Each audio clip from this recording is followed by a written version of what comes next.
am ready. GMA Weather, serbisyong totoo ng GMA News. Nakataas pa rin ang public storm warning signal number 1 sa Batanes Group of Islands. Patuloy din pinalalakas ang bagyong Jenny ang hanging habagat na nagpapaulan sa malaking bahagi ng Luzon.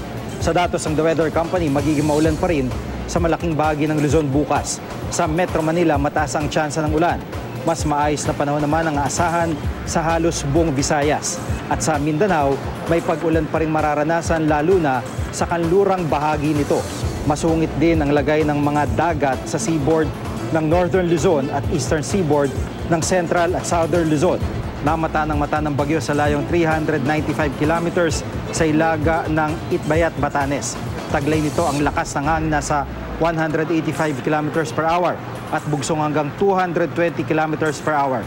Inaasahang kikilos ito pa west-northwest sa bilis na 17 kilometers per hour. Sa forecast track ng Pag-asa, bukas ang umaga lalabas ng PAR ang bagyong Jenny. Pero mamayang gabi posibleng maglandfall muna ang bagyo sa Taiwan. At yan ang latest mula sa GMA Weather. Magplano para sigurado I am ready.